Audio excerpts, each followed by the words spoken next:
காரைக்குடி சட்டமன்ற தொகுதி தலைவர் தேவகோட்டை அன்பு சகோதரர் அப்துல்லா அவர்களே, தொகுதி தலைவர் சட்டமன்ற தொகுதி தலைவர் சகோதரர் ஷாஜகான் அவர்களே மற்றும் கண்டன கோஷங்களை எழுப்பிச் சென்ற அப்துல் பாரூக் அவர்களே மற்றும் இறுதியாக நன்றியறிற்காக காத்துக் கொண்டிருக்கக்கூடிய சகோதரர் வர்க்கரனுடைய ஒருங்கிணைப்பாளர் காதர் மீரா அவர்களே, அவர்கள் அனைவர்களுக்கும் நன்றி கடந்த பாசத்தோடு இந்த தர்ணா போராட்டத்தை நாம் இன்று ஆரம்பித்துள்ளோம். இந்த போராட்டமானது இன்று நாம் முடிவெடுக்கப்பட்டதல்ல. ஒட்டுமொத்த திருப்பத்தூர் பகுதி வாழ் 10 லட்சத்துக்கும் மேற்பட்ட இன்று பிறந்த குழந்தைகளில் இருந்து நம்மளை எல்லாம் வாழ்த்தி சென்ற மரணித்த நம்முடைய மூத்த தலைவர்கள், பெற்றோர்கள், தாய்மார்கள், அனைத்து சமுதாயத்தை சுமந்து சென்ற நல்ல உள்ளங்கள் அனைவருடைய குரலுக்கு கட்சியை வழிநடத்தக்கூடிய தலைவர்கள் ஆட்சிக்கு வந்தால் நிச்சயமாக நமக்கு ஒரு தீர்வு கிடைக்கும். இவர்கள் சமுதாயத்திற்கானவர்கள், அனைத்து சமுதாயத்தையும் சீர்தூக்கி சமநிலையில் பார்க்கக்கூடியவர்கள் என்று சொல்லிதான் நாம் என்ன செய்கிறோம்? ஜனநாயக ரீதியாக அவர்களுக்கு ஓட்டு வங்கிகளை செலுத்துகிறோம். ஆனால் இந்த அவல நிலையானது இரண்டு கோரிக்கைகள் மட்டுமல்ல, பல பிரச்சனைகள் இருக்கு. திருப்பத்தூர் உள்ள பிரச்சனை இல்லையா? எண்ணற்ற பிரச்சனைகள் இருக்கு. யார் வீட்டுக்கு வீடு வாசப்படி என்பது போல யார் வீட்டில் எந்த பிரச்சனை இல்ல. அநியாயம் செய்பவன் அநியாயம் செய்து கொண்டே இருக்கிறார். அக்கிரமக்காரர்கள் அக்கிரமம் செய்து கொண்டே இருக்கிறார்கள். ஏனென்றால் அவர்கள் பின்னாடி காட்டு மிராண்டித்தனமான ஆட்சியாளர்கள் இருக்கிறார்கள் என்ற ஒரே ஒரு நம்பிக்கையில் தான் எதை வேண்டுமானாலும் செய்யலாம், என்ன வேண்டுமானாலும் செய்யலாம். எவன் என்னை கேட்பது? எனக்கு பின்னாடி ஒரு கூட்டமே இருக்கிறது, நான் ஓட்டுப்பட்ட என்னுடைய தலைவன் இருக்கிறான் என்ற ஒரு அபரிவிதமான ஒரு நம்பிக்கை. அவர்களுடைய உள்ளத்தை நான் கேட்கிறேன். நீங்கள் வீரப்பாக முளைத்துக் கொண்டிருப்பது வேறு யாரையும் இல்லை, உங்களுடன் உடன்பிறவா சகோதரர்களைத்தான், உங்களுடைய அண்டை வீட்டார்களைத்தான், உங்களுடைய தொப்புள் கொடி உறவுகளைத்தான். இப்படி வீட்டுக்கு வீடு பிரச்சனை இருப்பது போல திருப்பத்தூரில் எங்கு சுத்தி பார்த்தாலும் யாருக்கு அங்க நிம்மதி இருக்கு? தொழில் நடத்திக் கொண்டிருக்கக்கூடிய வியாபாரிகளுக்கு நிம்மதி இருக்கா? ஆட்டோ சங்கத்தினர்கள் இருக்கிறாங்க, அவர்கள் நிம்மதியாக தூங்க முடியுமா? இதே பகுதியில் நல்ல அரசு ஊழியர்களாக இருக்கிறாங்க, அதிகார வர்க்கத்தில் இருக்கிறாங்க, அவர்களுக்கு நிம்மதி இருக்கா? இங்கே யார் பணம் படைத்தவர்களோ, யார் அதிகார பணம் படைத்தவர்களோ அவர்கள் இங்கு ஆளலாம் என்கின்ற ஒரு கற்பனை கோட்டையை கட்டிக் கொண்டிருக்கிறார்கள். அந்த கற்பனை கோட்டையை தகர்ப்பதற்காகத்தான் எஸ்டிபி கட்சியானது இந்த தர்ணா போராட்டத்தை முன்னெடுத்துள்ளது.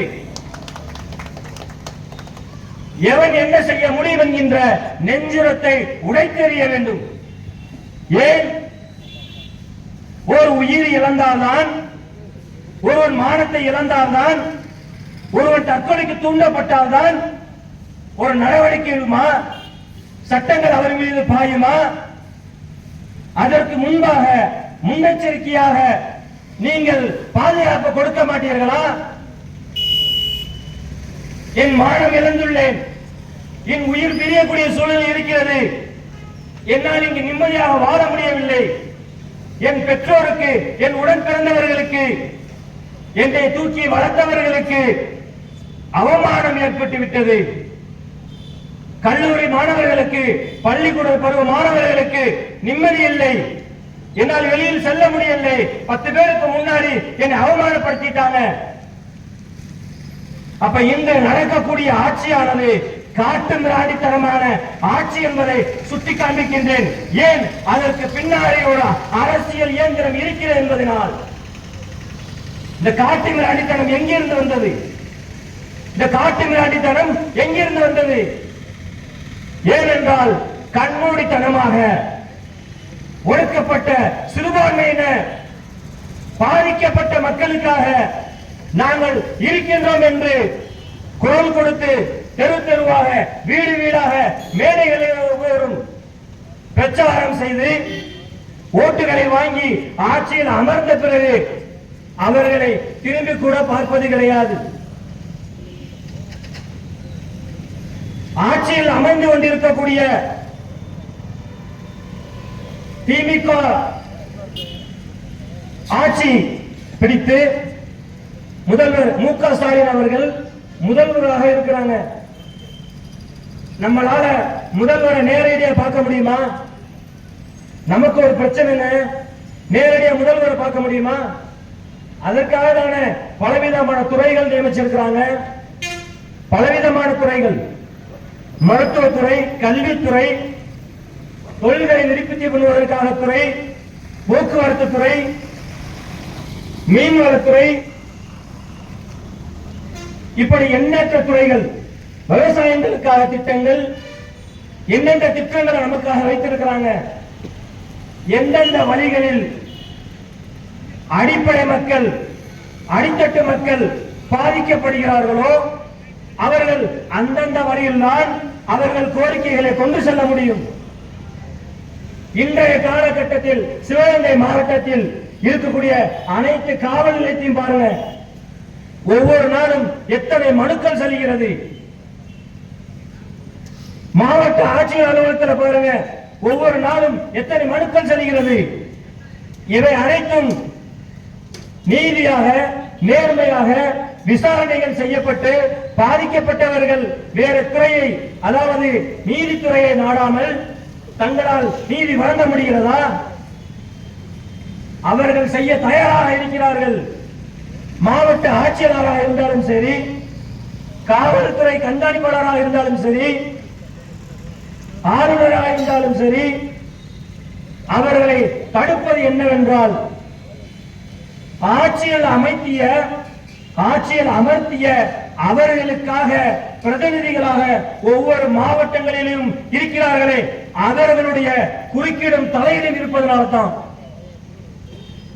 ஏன் இதை நான் சுட்டி காண்பிக்கின்றேன்? திருப்பத்தூரில் இருக்கக்கூடிய அமைச்சர் ஐயா பெரியப்பன் அவர்கள், அவர்களுடைய பிரச்சனை அல்லவா இது? யாருடைய பிரச்சனைங்க? திருப்பத்தூர் தொகுதியில் நின்று மக்களுக்கு மத்தியில் சட்டசபைக்கு போவதற்காக ஓட்டு போட்டாங்களே, அவர்களுடைய பிரச்சனை இல்லையாது? ஓடோடி நிற்க வேண்டாமா? திருமணத்திற்கு பத்திரிகை வைத்த உடனே மொய் செய்வதும் அவர்களிடத்திலே திருமணத்தில் வாழ்த்து தெரிவிப்பது மட்டும்தான் அவர்களுடைய அரசியலா? மௌத்து விழுந்துருச்சுன்னா மௌத்தை விசாரிப்பதுதான் அவர்களுடைய அரசியலா? அவர்கள் உயிரோடு இருக்கும் பொழுது மானத்தோடும் நிம்மதியோடும் வாழ வைப்பது அரசியலா? இரண்டு சிறுவர்களுடைய எதிர்காலத்தை சிந்திச்சு பார்த்தோமா? காரைக்குடியில் இருக்கும் வடக்கு காவல் நிலையத்தினுடைய ஆய்வாளர் அவர்களே, தாங்கள் இடத்தில் 2 மாணவர்கள் அவமானப்படுத்தப்பட்டு பேருந்தில் இருந்து இறக்கி விடப்பட்ட 2 மாணவருடைய நிலைமை என்ன தெரியுமா? காட்டு மிராண்டித்தனமாக இந்த தனியார் பேருந்து நிறுவன தலைவர்கள் அவர்கள் போடும் நல்லி எலும்பிற்காக ஓட்டுநரும் நடத்துனரும் சேர்ந்து ரவுடிகளை வளர்த்துக் கொண்டிருக்கிறார்கள். இந்த ரவுடிகளுக்கு விலை போகிக் கொண்டிருக்கிறார்கள். ஆய்வாளர் அவர்களே, தாங்கள் நினைத்திருந்தால் அந்த நிமிடமே மாணவர்களையும் அவர்களையும் அழைத்து பேசி இவருடைய மன உளைச்சலுக்கு, இவருடைய எதிர்காலத்துக்கு நீங்க முழுக்க காரணம், அதற்கான தீர்வு என்ன உட்கார்ந்து பேசினீங்களா? அதற்கான வழி ஏற்படுத்தல. அப்ப வழி எடுக்க முடியல அப்படின்னா உங்களை எது மறைக்கிறது? எல்லாத்துக்கும் தெரியும். அவர்களை எது தடுத்தது, அவர்களை எது மறைத்தது எல்லாத்துக்குமே தெரியும். ஆட்சி, அதிகாரம், பணம், ரெண்டை தவிர வேற என்னங்க இருக்கும்? முடியலையா? தாங்களுடைய வேலை என்ன? உங்களுடைய இடத்தை இந்த வந்த மனு சரியானதாக இருந்தால் கோர்ட்ல பாத்தீங்க, கேச போடுங்க. 2 மாணவர்கள், நாளை வருங்கால தலைவர்கள், ஆட்சி அதிகாரத்தில் இருக்கக்கூடியவர்கள், அவருடைய எதிர்காலம் கொச்சைப்படுத்தப்பட்டுள்ளது. நாம வேணா சிரிச்சுக்கிட்டு காம்ப்ரமைசன் பண்ணிக்கிட்டு நினைச்சிருக்க முடியாது. பாதிக்கப்பட்டவருடைய மனதை நாம் குழந்து பார்க்க முடியுமா? இது அங்கு மட்டுமல்ல, தொடர்ச்சியாக பார்த்தோமே ஆனால் நாம் இங்க வைக்கக்கூடிய கோரிக்கை புதுக்கோட்டை, காரைக்குடி, மதுரை, இங்கு இருந்து எடுக்கக்கூடிய பேருந்துகள், தனியார் பேருந்துகள், அவர்களுடைய நிலைப்பாடை பார்த்தோமே ஆனால் அவர்கள் என்னவோ திருப்பத்தூர் மக்களை ஒரு பொருட்டாக மதிக்காமல் அவர்கள் உயிர்கள் மீதும் அவர்கள் உடல் நலன்கள் மீதும் அவர்களுடைய மான மரியாதை மீதும் அக்கறை காட்டாமல் தன் முதலாளி ஒருவன் கொடுப்பான் என்கின்ற வெறும் பிச்சை காசுக்காக எவ்வளவு நாளைக்கு அந்த காசு செல்லும்? பிச்சை காசுக்காக நீங்கள் அவர்களை அலக்களிக்கின்றீர்கள். இந்த பகுதியில் உங்களால் எத்தனை பேர் பாதிக்கப்பட்டிருக்கிறாங்க? பாதிக்கப்பட்டவர்கள் அவர் நிலைமை என்ன? ஒவ்வொரு மனிதனும் என்ன செய்வோம்? தினந்தோறும் எழுந்திருக்கும் பொழுது வணக்க வழிபாடுகளை, கடவுள் மீது, சாமி மீது நம்பிக்கை இருக்கக்கூடியவர்கள் தினமும் எந்திரிக்கும் போது முதல்ல நம்பி கை கால் நல்லா இருக்குதா, அன்றைய நாளில் இருந்து எழுந்த உடனே அவர்கள் வணக்க வழிபாடு செலுத்துவோம். சாமி இடத்துல கேட்போம், என் இறைவா, படைத்தவனே, சாமியே, என் கை கால் சுகத்தை கொடு, என் சந்ததிகளுக்கு நல்ல எதிர்காலத்தை கொடு, என் மனைவிகளுக்கு, என் மனைவி மக்களுக்காக நல்ல ஒரு கை கால் சுகத்தை கொடு. ஏதாவது ஒரு விஷயம், ஏதாவது ஒரு விஷயத்தை வேண்டினால் ஒவ்வொரு மனிதனும் எந்திரிப்பான். அப்படிப்பட்ட ஒரு சூழலில் அவர்கள் இந்த நிலையில் மன உளைச்சலோடு இந்த ஓட்டுநர் மற்றும் நடத்துனர் அதை நிர்வகிக்கக்கூடிய அந்த தனியார் துறை பேருந்து ஓட்டுநர்கள் எல்லாம் சிந்திச்சு பாருங்க. யாரெல்லாம் இதில் பாதிக்கப்பட்டார்களோ அவர்களுடைய மனநிலையை சிந்தித்து பாருங்கள். நான் இப்ப சில விஷயம் சொல்றேன், இது எழுதும் வன்முறை தூண்டுவதற்காக இல்லை. தனிப்பட்ட முறையில் நீ எவனாக வேணாலும் இருந்துக்க.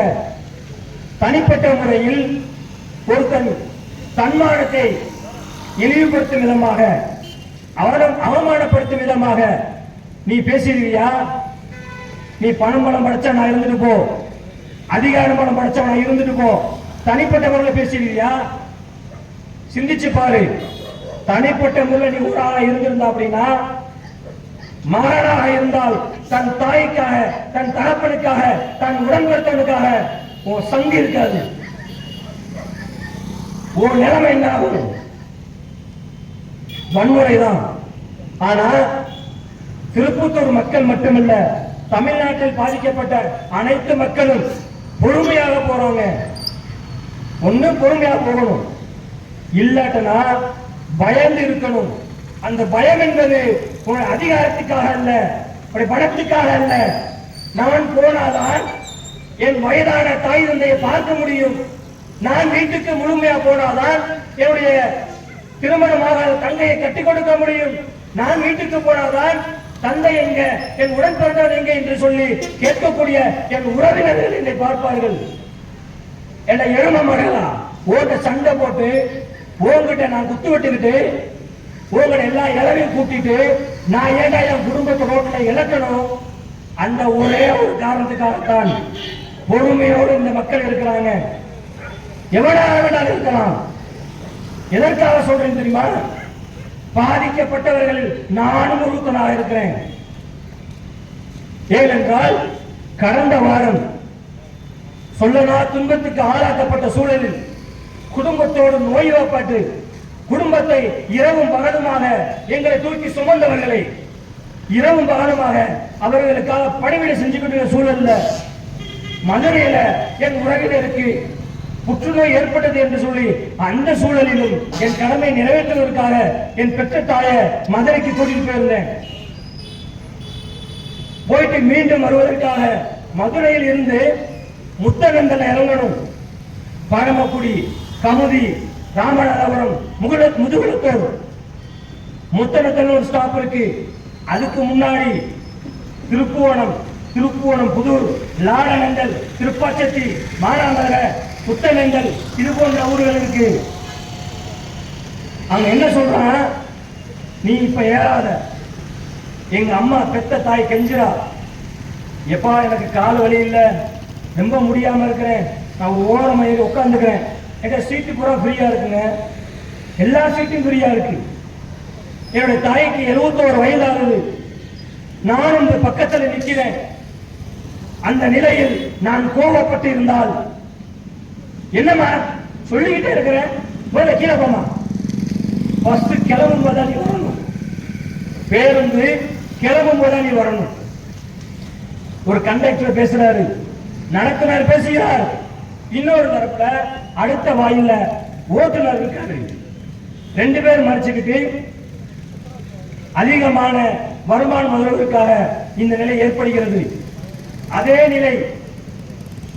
நிலை காரைக்குடி வரும் பொழுது என்னென்ன ஸ்பெஷல் நான் வீடியோ எடுத்து வைத்துள்ளேன். என்னென்ன ஸ்பெஷல் ஓட்டுநர் நடத்துனரும் இதே ஊரில் இறங்கக்கூடியவர், திருப்பத்தூரை சார்ந்தவர். ஏறி வரும் பொழுது எந்த ஊரியா இறங்கி இல்லையா, எல்லாத்துக்கும் ஓயமான சொல்லிட்டு இருக்க முடியுமா, போயா போயா என்ன வாயா போயா. இந்த நிலை எல்லா தனியார் பேருந்துகளிலும் நீடிக்கிறது. அந்த ஓட்டுநரையும் நடத்துனரையும் பார்க்கும் பொழுது என் உடன் பிறந்த டிரைவர்ங்க, என் கூட பிறந்த கண்டக்டர், என் தாய் மாமன் கண்டக்டர், என்னோட தகப்பனார் சிறு வயதிலிருந்து மருத்துவ ஓட்டுநரா இருக்காரு. நீ எல்லாமே என் அப்பனாவும் என் மாமனாவும் என் அண்ணனாவும் தான் கண்ணுக்கு வர்ற. ஒரு ஊர்ல ஒரு விபத்து ஏற்பட்டுச்சுன்னா ஊர் மக்கள் எல்லாம் சேர்ந்து என்ன செய்வான், அந்த டிரைவரை என்ன செய்வான், அடிச்சு நோக்கி கொள்ற அளவுக்கு போயிடுவான். அந்த இடத்துல இவங்க பாதுகாக்கப்படுறாங்கல்ல, ஏன் மாமன் மச்சான் என் கூட பிறந்த டிரைவரா இருக்கிறதுனால. ஏப்பா உனக்கு அந்த அடிப்படை அறிவுறு இல்லையா, ஓனர்கிட்ட பரிந்துரை செய்யி, குறிப்பிட்ட சீட்டை வந்து ஏத்திக்க. முதியோர் வந்தாங்களா, 18 வயதுக்கு உட்பட்ட பலவீனமான மாணவர்கள் இருக்காங்களா, பெண்கள் இருக்கிறாங்களா, அவங்களுக்கு சீட்டை ஒதுக்கு. இப்படி ஒதுக்கி போறதுனால நான் கேட்கிறேன், உங்க அப்பாவுக்கு சொத்து குறையவா போகுது? அப்புறம் நீ என்ன சம்பாதிச்சு, நீ தர்மம் கொடுத்து, நீ சாமி கும்பிட்டு இறைவனை வணங்கி என்னப்பா உனக்கு புண்ணியம்? என்ன உனக்கு புண்ணியம்? எந்த புண்ணியமும் இல்ல. ஏகப்பட்டவர்கள் சாபத்தை வாங்கியிருக்க. இன்னைக்கு இந்த நடத்துனர் இல்ல, இன்னைக்கு இந்த ஓட்டுநர் 2 பேர் இல்லையா, உனக்கு வேற ஓட்டுநர். ஆனா நீயும் போயிருவ. உன் வாரிசு வாழையடி வாழையாக காட்டு மிராண்டித்தனத்தை கத்து கொடுத்துக்கிட்டு இருக்கியா நீ. அதையும் தாண்டி மனுஷன் ஆம்பளையா தாங்க முடியல, உணர்ச்சி வசப்பட்டாங்க. சில நாட்கள்ல போட்டா வெளுத்து போறாங்க. வர்ற ஓட்டுநரையும் வர நடத்துனரையும் உடக்க போட்டா என்ன ஆகும்? பேருந்து ஓட்ட முடியுமாங்க?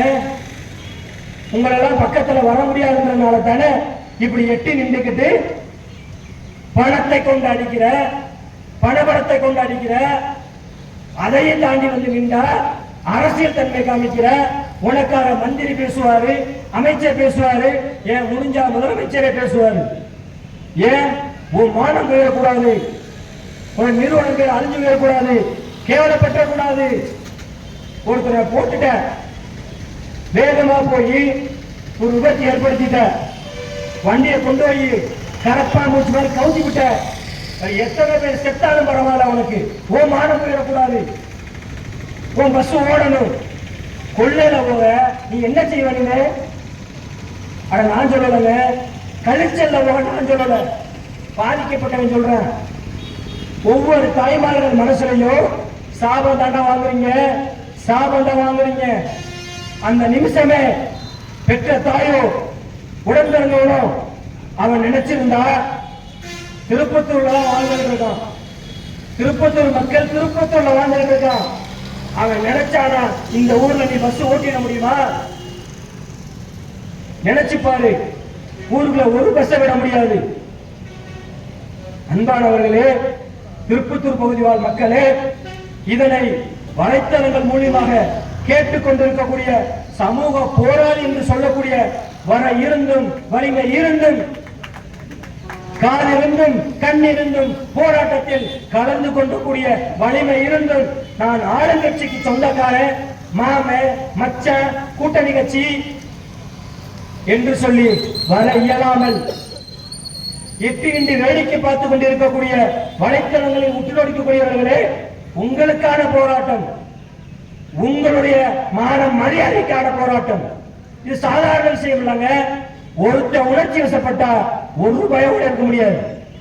ஏன்னா இங்கு நடந்து கொண்டிருக்கக்கூடிய இந்த ஆர்ப்பாட்டம் போராட்டமானது, இந்த தருணா முற்றுகை போராட்டமானது சாதாரண விஷயம் இல்ல. ஆனா ஒருத்தனை வாழ வச்சுட்டா ஒட்டுமொத்த சமுதாயத்தை நீ வாழ வச்ச நன்மை கிடைக்கியா? இதற்காக உன் குடும்பத்தையும் இவருடைய குடும்பத்தையும் பொருளாதாரத்தையும் எல்லா மக்களையும் விட்டுட்டு நீங்க உட்கார்ந்துருக்காங்க. ஏன் உங்களுக்கு இந்த அக்கறை இல்லையா? பாதிக்கப்பட்ட மக்கள் அவருடைய கவனத்துக்கு இதை நான் கொண்டு வரோம். உங்களுக்காக, உங்களுடைய மான மரியாதையை காப்பாற்றுவதற்காக, உங்கள் மானம் எங்கள் மானம் போல, உங்களுடைய உயிர் எங்களுடைய உயிரை போல, எங்கள் கண் முன்பாக ஒரு தீமை நடக்கக்கூடாது, ஒருவர் கூட பாதிக்க கூடாது என்று சொல்லி பசியில் இருந்து அவர்கள் விடுதலை பெற வேண்டும், பயத்திலிருந்து விடுதலை பெற வேண்டும். அவர்களுக்கான அரசியல், மக்களுக்கான அரசியல், அவர்களுக்கான குரல், மக்களுக்கான குரல், திருப்பத்தூர் வாழக்கூடிய 10 லட்சம் மக்களுக்கான குரலாக இன்று இருக்கக்கூடிய 50-60க்கு மேற்பட்ட இன்றைக்கு செயல் வீரர்கள் இன்று போராடி கொண்டிருக்கிறார்கள். அன்பானவர்களே, இப்படி மானம் மரியாதை அனைத்தையும் பாதுகாக்க வேண்டும் தன் குடும்ப நலனுக்காக என்று சொல்லி பொறுமை காத்திருக்கக்கூடியவர்களுடைய பொறுமையை தூண்ட விடாதீர்கள், உணர்ச்சி ஏற்படுத்த விடாதீர்கள். வன்முறை தீர்வாகாது, நிச்சயமாக பொறுமை தீர்வு. இந்த பொறுமைக்கான தீர்வு நிச்சயமாக இந்த ஆட்சியில் இருக்கக்கூடியவர்களுடைய மாற்றம் ஏற்படுத்த வேண்டும். இந்த தர்ணா போராட்டம் போன்ற ஏகப்பட்ட போராட்டங்களை நடத்தி ஆட்சியாளருடைய கட்டிலில் இருந்து உருகி விரட்டி ஓடி அடிக்க வேண்டும் என்கின்ற ஒரு சூழலை நிச்சயமாக திருப்பத்தூரில் உருவாக்கும். ஏன் ஆளுங்கட்சியினுடைய அமைச்சர் வாழக்கூடிய திமுக கோட்டை என்று மெத்தடம் கட்டி இருக்கக்கூடிய ஒரு கோட்டை இது. ஆனா போராடக்கூடியது யாரு? உண்மையான மக்களுக்காக போராடி கொண்டிருப்பது யாரு? சிந்தித்து பார்க்க வேண்டும். பொதுமக்களே, சற்று நல்ல தெளிவாக சிந்தியுங்கள். இந்த பிரச்சனைக்கு இவ்வளவு நாள் ஒரு நாள் முழுவதும் கத்திக்கிட்டு இருக்கோம். கடந்த 20ஆம் தேதி வரை கனமழை, வெள்ள அபாயம், எச்சரிக்கை, புதிய வைரஸ் பரவுது, ஏகப்பட்ட மிரட்டல், உருட்டல். காலையில இருந்து சாமியாட பந்தல் போட முடியல, செட் அமைக்க முடியல, நேரம் ஆகிக்கிட்டே இருக்கு. 10 மணிக்கு ஆரம்பிக்கிறோம் சொன்னோம், முடியல. இந்த கடந்து போய்கிட்டே இருக்கிறோம். எங்களுக்கு என்ன இதுல என்ன இருக்கு? உங்களுக்காக நாங்க நிக்கிறோம், மக்களுக்கான குரலாக நாங்க நிக்கிறோம். அதற்கான போராட்டம், இந்த போராட்டத்தினுடைய உணர்வுகளையும் புரிதல்களையும் இந்த ஆட்சியாளர்கள் விளங்கிக் கொண்டு இந்த 2 கோரிக்கைகளை நீங்கள் உடனடியாக தீர்த்து வையுங்கள். தீர்க்கவில்லை என்றால் நிச்சயமாக உங்களுக்கான விரலாக இது இருக்காது. உங்களை ஓட ஓட விரட்டி அடிக்கக்கூடிய விரலாக இது மாறும். நிச்சயமாக அது நடக்கும். ஆகையினால் பணம் படைத்த, அரசியல் படைத்த ஆளுங்கட்சியில் இருக்கக்கூடிய, ஆளுங்கட்சியில் இருந்து கொண்டு பாதிக்கக்கூடிய மக்களுக்கான குரலாகவும் நாங்கள் நிற்கிறோம். சொல்ல முடியாதுங்க, அமைச்சரா இருந்தா என்ன, அவரும் மனுஷர் தானே. அவரையே மடக்கி போட ஆள் இருந்தா என்ன செய்ய முடியும்? ஒருத்தருக்கு ஒருத்தர் சமைச்சவன் கிடையாதுன்ற மாதிரி. ஆனா அமைச்சரா இருந்தாலும் அவர் வாயை திறக்கணும்னா அடுத்து யாரா வருவாரு, அவருக்கு மேல ஒரு பதவி இருக்கும், அவருக்கு மேல பணமடம் பிரச்சனை இருப்பான், வாயை மூடுறதுக்கான வழி ஏற்படுத்துவாங்க. ஆகையினால இது சாதாரண போராட்டம் இல்ல, ஒட்டுமொத்த சமுதாயத்தினுடைய பாதிக்கப்பட்ட, பிற்படுத்தப்பட்ட, ஒடுக்கப்பட்ட அனைத்து மக்களுக்கான குரலான தர்ணா குரலாக இன்று நடந்து கொண்டிருக்கிறது. ஆகையினால் இது போன்ற பரிதவிப்புகள் இனிமேல் திருப்பத்தூர் பகுதியில் வாழக்கூடியவர்களுக்கு இருக்கக்கூடாது என்பதற்காகத்தான் இறுதியுமாக உறுதியுமாக அடுத்த கட்ட போராட்டம். கேட்டுக்கொள்ளுங்கள், 10 லட்சம் மக்கள் வாழக்கூடிய திருப்பத்தூர் பகுதியிலே நிச்சயமாக திருப்பத்தூர் சுற்று வட்டாரத்திற்குள்ள எந்த ஒரு தனியார் நிறுவனத்தில் ஓடக்கூடாது. குறித்துக் கொள்ளுங்கள், மிகப்பெரிய ஒரு முற்றுகை போராட்டம். எங்கு பார்த்தாலும் பஸ் ஓடாது. ஏன்னா சமீப காலத்துல பார்த்துருப்பீங்க, ரோடு போடுறதுனால பஸ் உள்ள வரல, காடு மேடு எல்லாம் சுத்தி வந்துச்சு. ஆனா மக்கள் வெள்ளமாக திரண்டு பஸ் உள்ள வராத நிலை ஏற்படும். முதலமைச்சரும் திரும்பி பார்ப்பார், அமைச்சரும் இதற்காக முதல் கோரிக்கையாக சட்டசபையில் நிறைவேற்றுவார். ஏன் சட்டசபைக்கு கொண்டு போறார்? ஒரு தனி மனிதனுடைய மானம், தனி மனிதனுடைய உயிர், அவனுடைய அனைத்து விஷயமும் அவருடைய மானம், உயிரை கொண்டதனால்தான். இரண்டாவது கோரிக்கை, பிரதானமான கோரிக்கை என்ன? நிச்சயமாக யார் வேணாலும் பாதிச்சிருப்போம், பாதிக்காத ஆளே கிடையாதுங்க. மருத்துவமனையில் அவல நிலை. இன்னைக்கு காலையில இதே எஸ்டிபிஐ கட்சி முதுகொடத்தூர் மாவட்டத்தில், ராமநாதபுரம் மாவட்டத்தில் முதுகொடத்தூர் நகரம் சேர்ந்து முதுகொடத்தூர் இருக்கக்கூடிய மருத்துவமனையை இழுத்து மூடும் போராட்டம். ஏப்பா இழுத்து மூடணும்? அங்க மருத்துவர் இல்ல, செத்து சுண்ணமாகலாம், ஓட வேண்டியதா இருக்கு. ராமநாடுக்கு இல்லன்னா மதுரைக்கு இல்ல சிவகங்கைக்கு ஓட வேண்டியதா இருக்கு. போற உள்ளே பொட்டு பொட்டு உசுறு போயிருது. இறக்கமற்றவர்கள், மருத்துவர்களை சொல்லல, அங்க மருத்துவர்களை நியமிக்காதவர்கள் அங்க முற்றுகை போராட்டம் நடத்தி இருக்கிறாங்க, இழுத்து மூடும் போராட்டம் நடத்தி இருக்கிறாங்க. காவல்துறை கைது செய்தது, அவர்களை விலங்கிடப்பட்டு அடைச்சு வச்சிருக்கிறாங்க மண்டபத்தில். நம்ம ஊர்ல பிரச்சனை என்னங்க? சிவகங்கை மாவட்டம் ஒரு சாபமான மாவட்டங்க. அமைச்சர் 4 அமைச்சர், 4 எம்எல்ஏ இருக்கிறாங்க, ஒரு எம்பி இருக்கிறாங்க. ஆளுங்கட்சியில் இருக்கக்கூடியவர்கள், பவரில் இருக்கக்கூடியவர்கள், அவர்களோட நிலைமையை பார்க்கும்போது பரிதாபமா இருக்குது. ஏன் தலைமையில என்ன சொல்றாங்களோ அவங்க கேட்பாங்க. அவரா கொண்டு போய் நவீன இயந்திரங்களை மருத்துவத்தை வைக்க முடியும், அவரா டாக்டர் நியமிக்க முடியும். ஆனா இப்ப என்ன ஆச்சு அப்படின்னா, இந்த அரசாங்கம் என்பது எளிமையாக வீடு தேடி மக்களை தேடி மருத்துவம் என்கின்ற ஒரு விஷயத்தை, ஒரு கொள்கையை மக்களுக்கு மத்தியில் கண்கட்டி வித்தை காண்பித்துக் கொண்டிருக்கிறது. மக்களை தேடி மருத்துவம் என்ற பெயரில் அலுவலம் தனியார் நிறுவனங்களுக்கு, அதுல மாமே மச்சான் தோழம் தொருத்தி சம்பாதிக்கிறதுக்கு கார ஒன்று ஏற்படுத்தி அதுல 2 ஊழியர்களை நியமித்து, தனியார் ஊழியர் 100 நாள் வேலைவாய்ப்பு திட்டம் மாதிரி அதுல சில பேரை போட்டு வீட்டுக்கு வீடு போய் பிரஷரு, சுகரு, வேற பிரச்சனை இருக்கா அங்கே போய் காமிச்சு, ஆஸ்பத்திரி பக்கம் வந்துடாத, ஏன்னா அந்த டாக்டர் கிடையாதுன்னு சொல்லாம சொல்றாங்க. வீட்டிலேயே போய் பிரஷரை சுகருக்கு மாத்திரை கொடுத்து அதை அப்படியே அமைக்கி, எதா இருந்தா நீ ஆஸ்பத்திரிக்கு மட்டும் வந்துடாத, செத்து போறியா ஆஸ்பத்திரிக்கு போ, அங்க போனா செத்துருவா, ஏன்னா டாக்டர் இருக்க மாட்டான். அதனால ஆஸ்பத்திரிக்கு வர வீடு தேடியே உடனே என்ன செய்யறேன், மொத்தமா வீட்டிலே சமாதி ஆக்கிடுவோம். அந்த நிலைமையில இதை விமர்சனம் செய்கிற என்கிற நிலை கிடையாது. ஏன் இங்கு மருத்துவர்கள் இல்லை? எத்தனை மருத்துவர்கள் படித்து ஆண்டுக்கு ஒரு முறை வெளியேறுகிறார்கள்? லட்சக்கணக்கான மருத்துவர்கள் இருக்கிறாங்க. எங்கே போனார்கள்? செத்து போயிட்டாங்களா? ஏன்னா அவசரமா பேசுறாங்க நினைக்காதீங்க. எங்கப்பா மருத்துவர்கள்னா? ஊருக்கு ஊர் படிக்கிறமே. திருப்பத்தூர் பகுதியில் எத்தனை மருத்துவர்கள் இருக்கும், எத்தனை டாக்டருங்க இருக்கிறோம்? நீ என்ன நோக்கத்திலையா படிச்ச? மருத்துவத்தை என்ன நோக்கத்துல படிச்ச? உன் மாமன் மச்சான் உன் சொந்தக்காரனுக்கு இல்ல நீ சம்பாதிக்கிறக்கா நீ மருத்துவத்தை படிச்சியா? உன் ஊர்ல டாக்டர் இல்ல, நீ என்ன செய்யணும்? அங்க உனக்கு வேலை கிடைக்காது. பிரைவேட் ஆஸ்பத்திரி வைக்கிறல்ல, நீ வை 50 பைசா மருத்துவம், 5 ரூபா மருத்துவம், 10 ரூபா மருத்துவம், ஏதோ போனா போட்டு நிறுவனத்தை நடத்துறதுக்கு. ஏன் வைக்க மாட்டேற? ஏன்னா நீ படிச்சதே பல லட்சம், பல கோடி, பலருடைய ரெக்கமெண்டேஷன். அப்புறம் நீ எப்படி அதை வந்து என்ன செய்ய இலவசமாக்குவ?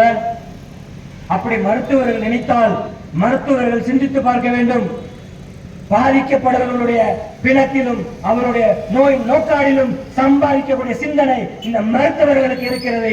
இந்த மருத்துவர்களுக்கு உள்ளத்தில் காட்டு பிராணித்தனம் ஏறி போய் நிற்கிறது. அந்த காலத்துல மருத்துவர்கள்லாம் மக்களை காப்பாற்றுறதுக்காக வீடு வீடாக ஓடோடி போய் பார்த்தாங்க. எங்கெங்க ஆஸ்பத்திரி இருக்கும்? படிச்சுட்டு வந்திருப்பாரு, அவரால் கை காலெல்லாம் நிக்காது. யாருக்குப்பா முடியல, யாருக்குப்பா முடியல, ஜாதி மதம் பார்க்க மாட்டான். எந்த மூலையில, எந்த கடல்ல, எந்த மலையில, எந்த இருக்கிற இருந்தாலும் சரி, ஆட்டுப்படைகள் இருந்தாலும் சரி, இங்க யாருக்கு முடியலையா, அங்க யாருக்கு முடியலையா, ஓடி ஓடி போய் பார்த்த வேலை. பிறகு ஒரு இடத்தில் நியமித்து அன்ற காலத்தில் வாழ்ந்த நம்மளை சுமந்த தலைவர்கள், நல்ல வழிகாட்டியாக இருந்த நேர்மையான தலைவர்கள், நாமெல்லாம் சேர்ந்து சங்கங்களின் அடிப்படையில் நியமித்தமே அந்த தலைவர்களின் அடிப்படையில் அவர்கள் என்ன செஞ்சாங்க? தங்களுடைய இடங்களை சொத்துக்களை கல்விக்காகவும் மருத்துவத்திற்காகவும் தியாகம் செய்தார்கள். அந்த அடிப்படையில் மிஷனரி மருத்துவமனைகள் கட்டப்பட்டது. நான் 10 பேரை படிக்க வைக்கிறேன், என் சொத்துல இருந்து இதை கொடு, போய் படிச்சுட்டு வா, இந்த ஆஸ்பத்திரியில வேலை பாரு, போ, இந்த மக்களுக்கு இலவசமா பண்ணு, எல்லா வழிமுறையும் செஞ்சு கொடுத்தா அந்த தலைவர்கள். அப்ப அவர் என்ன செஞ்சாரு? ஓடோடி போய் வேலை பார்த்தார். ஏன்? என்னுடைய வழிகாட்டியாக இருந்த சமுதாயத்தை தூக்கி சென்ற தலைவன் என்னை படிக்க வைத்தான். என் சமுதாயம் என்னை படிக்க வைத்தது, என் ஊர் மக்கள் என்னை படிக்க வைத்தார்கள். அதனால் நான் அவர்களுக்கானவன். அவன் மருத்துவன். ஆனா இன்னைக்கு பார்த்தோம்னா, ஆனா படிக்க வைக்கிற பெற்றோரை பாருங்க, எப்படி சம்பாதிச்சான்னு தெரியாது. இருக்க சொத்து, வீடு, நில, காணி, கரை, எதை வேணாலும் செய்யி, எதை வேணாலும் கொண்டு வை, எல்லாத்தையும் விட்டுவிட்டு போய் படிக்க வைக்கிற. படிக்க வச்சு என்ன செய்யற? அதற்காகவும் ஒரு மெனக்கிட்டு ஒரு ஹாஸ்பிட்டல்ல வேலை வாய்ப்பா இல்ல, வா நமக்கு வசதி இருக்கு, ஒரு ஹாஸ்பிட்டல்ல கட்டு. எத்தனை ஆஸ்பத்திரி திருப்பதியில், எத்தனை ஆஸ்பத்திரி இருக்கு? காரைக்குடியில் மருத்துவ மாஃபியா என்று சொல்லக்கூடிய அளவில் காரைக்குடி எங்களை பார்த்தாலும் மருத்துவமனை, மல்டி கேர் மருத்துவமனை, எல்லா வசதியும் இருக்கு. அப்படியும் முடியல, திருச்சிக்கு ஓடுறான், அங்கேயும் முடியல, மதுரைக்கு ஓடுறான். இல்லையா, சரி சரி வசதி இல்லையா, நேரம் வந்து என்ன செய்யறான்? பாண்டிச்சேரிக்கு போக சொல்றான், சென்னைக்கு போக சொல்றான்.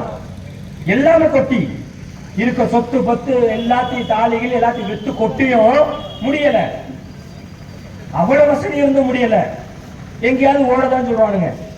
அப்புறம் இந்த நிலையில் பிரைவேட் மருத்துவம் இருக்கிறது. ஏன் இதை சுட்டி காண்பிக்கிறேன் என்றால், இதில் மிகப்பெரிய மாஃபியா கொள்ளை இருக்கிறது. சமீப காலத்தில் கடந்த 5 வருடங்களாக கொரோனா என்கின்ற ஒரு கொடிய தொற்று என்று சொல்லி நம் அனைவரையும் மூல சலவை செய்து, இதற்கு முன்பாக சினிமாக்களை பொழுதோடு எடுத்துவிட்டு, அந்த அடிப்படையில் நீ பயப்படு, அந்த அடிப்படையில் உன்னை நோய் தொற்றிக் கொள்ளும், அந்த அடிப்படையில் நீ செலவழி, உன் உசுறு போகுது, உன் குடும்பத்தை பார்க்க முடியாது, முதல்ல உன் உசுறு தான் முக்கியம், உன் அப்பனா ஆத்தாளா மயனா பேரனா பேத்தியா உன் உசுறு முக்கியம். உனக்கு நோய் வந்துருச்சா என்ன வேணாலும் செய்யு, எவன வேணாலும் கடி, தின்னு, வெட்டு, குத்து என்கின்ற நிலையில் கொரோனாவுக்கு போட்ட பாதுகாப்பை பார்க்கணும். அதுக்கும் சாயத்தை பூசி, அதிலும் அரசியல். ஆனா கொரோனால வருமானம் வந்துச்சுங்க. எந்த டாக்டர் பிச்சைக்காரனா, எந்த மருத்துவமனை கடல்ல ஆச்சு. அந்த காலகட்டத்தில் மருத்துவமனை பூராமே பிரைவேட் பூராமே வைத்த நெப்பிருச்சு. KMC என்று சொல்லக்கூடிய காவேரியில் ஒரு சம்பவம். அங்க வந்து டயாலிசிஸ் பண்ணக்கூடிய, கிட்னி பழுதடைஞ்சு என்று சொல்லி டயாலிசிஸ் பண்ணக்கூடிய அந்த மருத்துவமனையில அப்போலோல இருக்கு, அங்க இருக்கு சிவகுமார் ஹாஸ்பிட்டல், தேவ ஹோட்டல் இருக்கு. காவேரி ஆஸ்பத்திரியில் என்ன பண்ணாங்க தெரியுமா?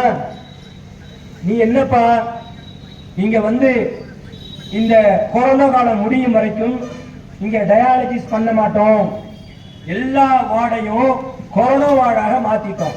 ஏன் தெரியுமா?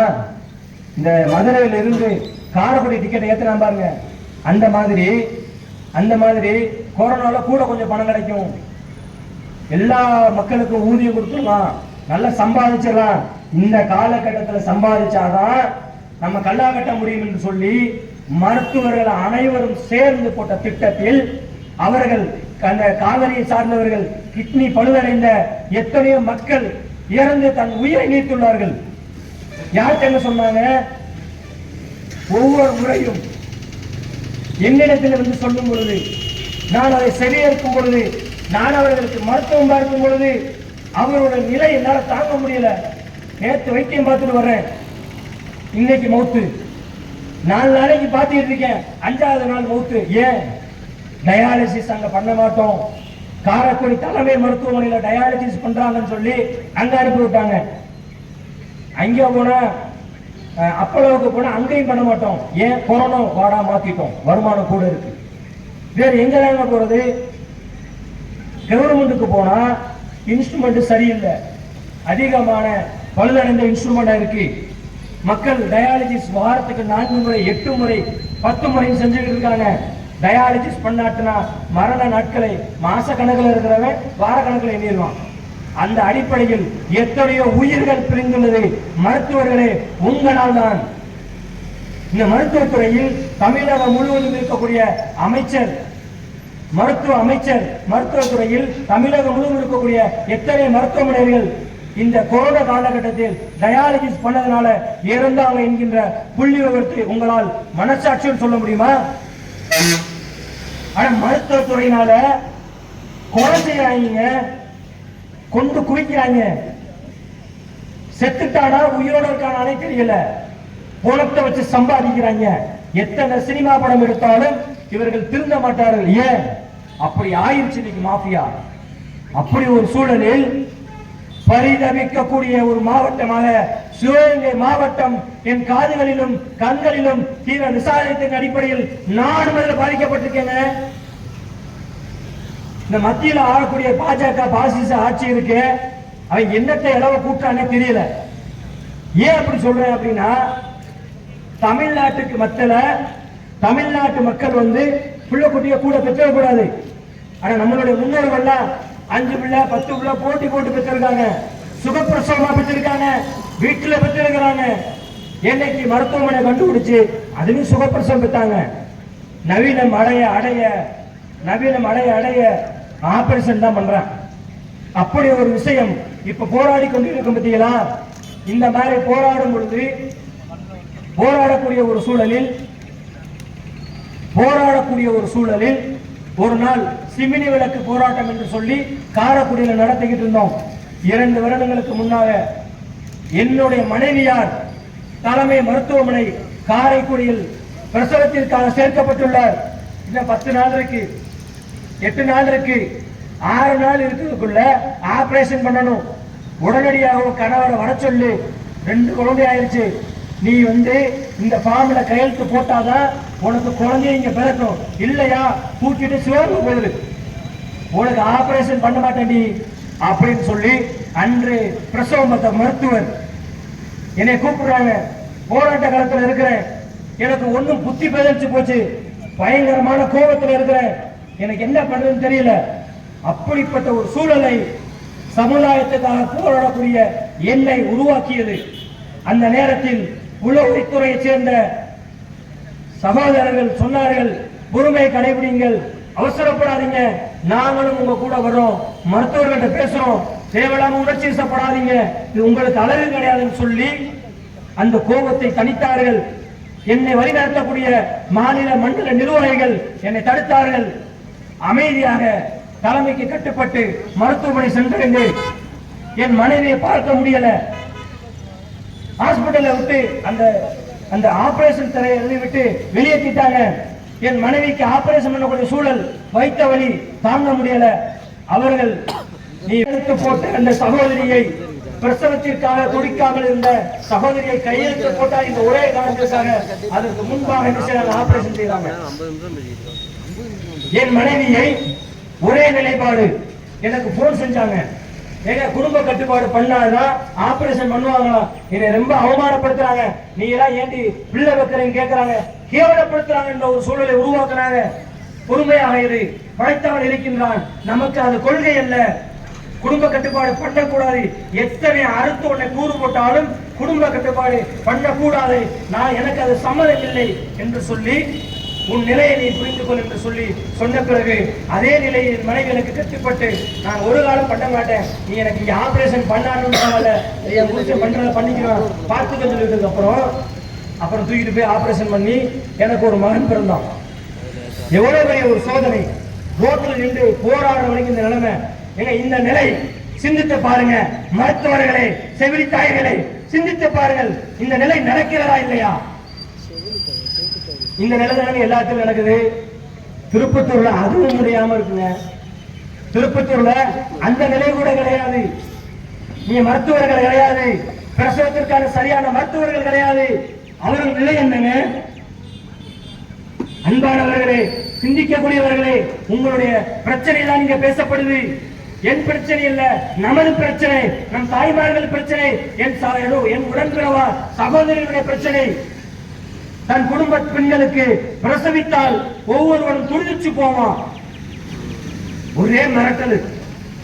உனக்கு பிரஷர் இருக்கு, உனக்கு சுகர் இருக்கு, உனக்கு தைராய்டு இருக்கு, நீ அந்த டெஸ்ட் எடுக்கணும், இந்த டெஸ்ட் எடுக்கணும், வார வாரம் வா, சத்தூசி, அந்த மருந்து எடுத்து, இந்த மாத்திரை வை, இதெல்லாம் செஞ்சு சல்லடையாக்கி கடைசியாக நீ எதை கடைபிடிக்கல, வேற வழி இல்ல, வேற கிரிட்டிக்கல் பொசிஷன் ஆயிடுச்சு, எங்களால பார்க்க முடியாது, சுகப்பிரசவத்துக்கு வழி கிடையாது, போயிரு சிவகங்கைக்கு, இல்ல காரைக்குடிக்கு போறியா, இல்ல மதுரைக்கு போறியா, நீ என்ன இதற்காக நீ மருத்துவராக இருக்கிறாய்?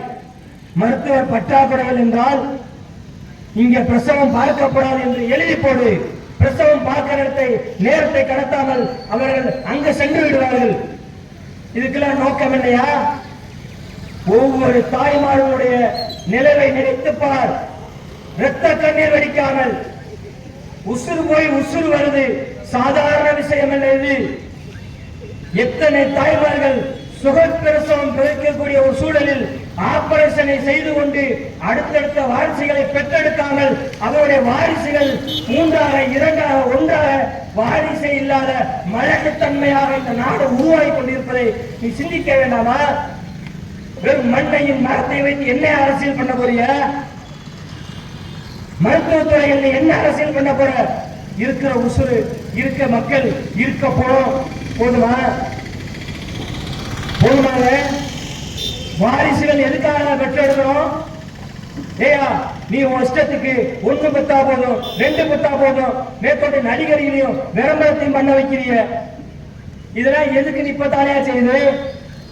பாராளுமன்றத்துல வடநாட்டுல ஊரா எல்லா எம்பியும் கூட்டி விட்டு தென் மாவட்டங்களில் எம்பிகள் குறைவாக வச்சு இந்த பாசிச பாசக சிந்தனையோடு ஆட்சி அதிகாரத்தை பிடிக்க வேண்டும், அகன்ற பாரத்தை உருவாக்க வேண்டும் என்று சொல்லி என்ற ஒரு தொலைநோக்கு பார்வையோடு அதை நடைமுறைப்படுத்தி இருக்கக்கூடிய பாசிச பாஜக அரசு என்பதனை உங்களுக்கு மத்தியில், தாய்மார்களுக்கு மத்தியில் நான் சுட்டி காண்பிக்கின்றேன். ஒருவரும் முற்றுக்கொள்ளக்கூடாது. அந்த காலத்தை போல 10 அல்ல 20 பிள்ளைகளை பெற்றுக்கின. மருத்துவம் என்பது எவ்வளவு நவீனமானாலும் நிச்சயமாக நமக்கானது. நம் வாரிசுகளை நாம் தான் பெற்றெடுக்க போகின்றோம். ஆனா தாய்மார்கள் நிலைமை என்ன? கசாப்பு கடையில கத்திய கழுத்துல வச்சுக்குவேன். இந்த கள்ள கடத்தல்காரங்க என்ன செய்வாங்க? சொத்து எழுதி கொடுக்குறியா, கழுத்த இருக்கவா? நான் சொல்றத கேட்கிறியா, கழுத்த இருக்கவா? உயிர் பயம், உயிர் பயம். அந்த உயிர் பயத்தை அட நாதாரிகளா யாருக்கிட்ட காமிக்கிற? உன்னை பெற்ற தாய்கிட்ட போய் காமிடா உயிர் பயத்தை. உன்னுடைய சகோதரிட்ட போய் காமிடா. மருத்துவர்களா இருக்க நான் கேட்கிறேன். உங்களுக்கும் பிள்ளையை பெற்றெடுத்திருக்கிறீங்க, மருத்துவப்படி படிக்க வச்சிருக்கிறீங்க. அவர்கள் பிரசவிக்க வேண்டாமா? ஒரு குழந்தையோட போதுமா? எங்களெல்லாம் ஒண்ணு ரெண்டு பெக்க வச்சுட்டு ஆனா அரசியல்வாதிகளே நீங்க கள்ள குழந்தைகளை பெற்று எடுக்கிறீங்க. 10 பொண்டாட்டி 20 பொண்டாட்டி வப்பாட்டி கள்ள குழந்தைகளை பெற்று எடுக்கிறீங்க. அவ்வளவு சொத்துக்களை சேகரிக்கிறீங்க.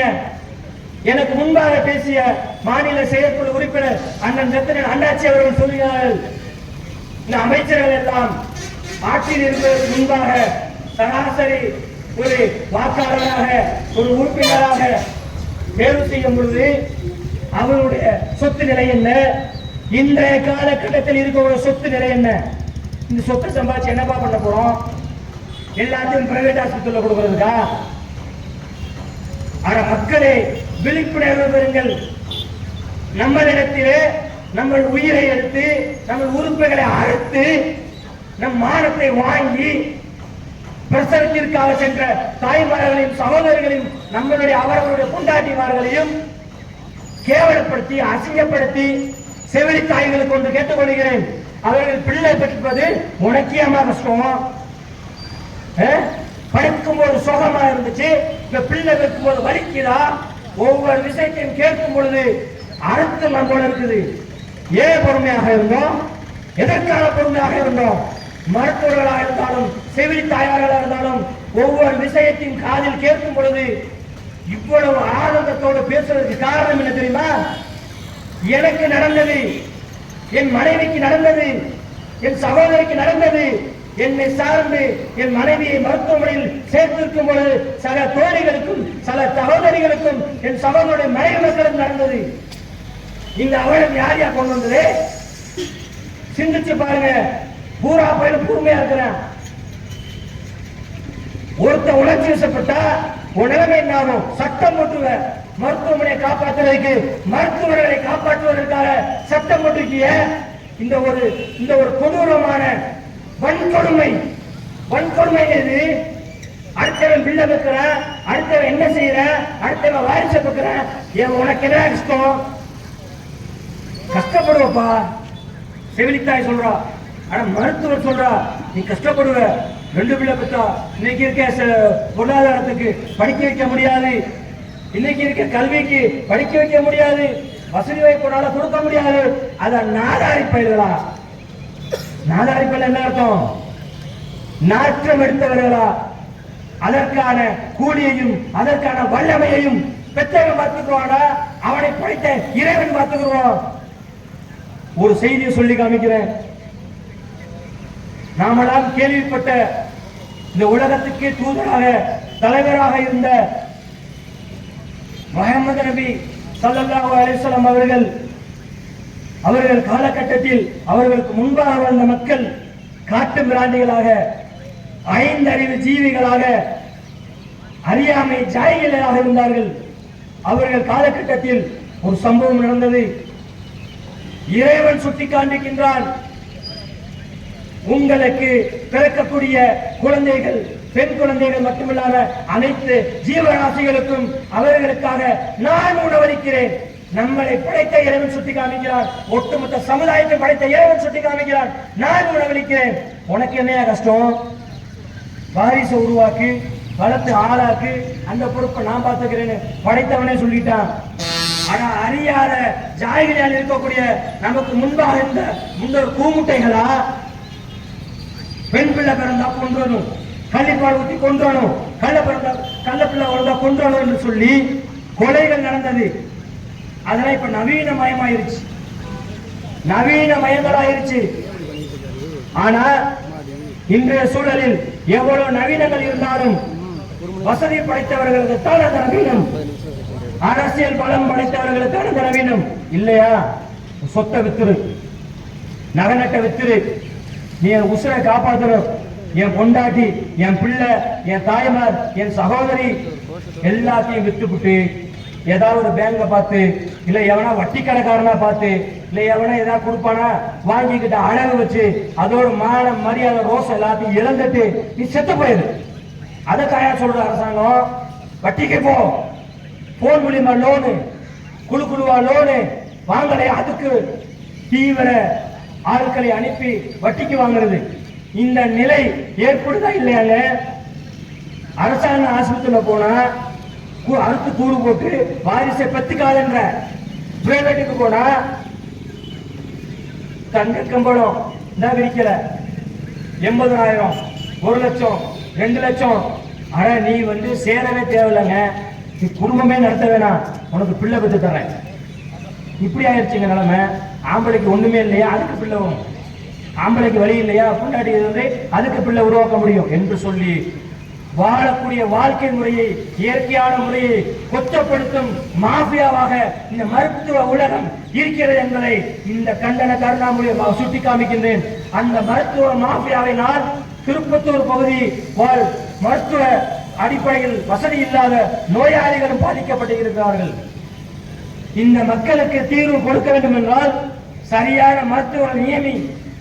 உன் இஷ்டத்துக்கு ஆடாத, அனைத்து மக்களும் பாதிக்கப்படுறாங்க என்று சொல்லி அனைவருடைய குரலாக திருப்பத்தூர் பகுதி வாழ் மக்களுக்காக எஸ்டிபிஐ கட்சியின் சார்பாக எஸ்டிபிஐ கட்சியினுடைய நகர நிர்வாகம் மக்களை ஒன்று திரட்டி தர்ணா போராட்டமாக அறிவித்து இந்த தர்ணா போராட்டத்தை ஆரம்பித்து வைத்துள்ள என்பதை சுட்டிக்காட்டியவனாக வரக்கூடிய காலகட்டங்களில் 2 கோரிக்கைகளையும் இந்த தனியார் பேருந்து நிறுவனங்களுக்கு நிச்சயமாக இது ஒரு சவுக்கடியாக இருக்கும். வேற வார்த்தைகள் சொல்ல விருப்பப்படல. சவுக்கடியாக இருக்கும்.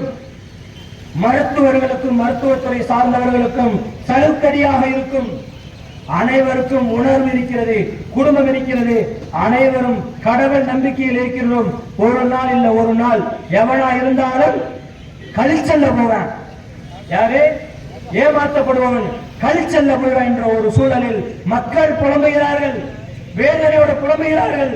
தாய்மார்களும் இளம் சிறார்களுடைய மானத்தை வாங்காதீர்கள். அனைவருடைய மானமும் அனைவருடைய உயிரும் அனைவருடைய நிம்மதியும் இந்த ஆட்சியாளர்கள் கையில் இருக்கிறது.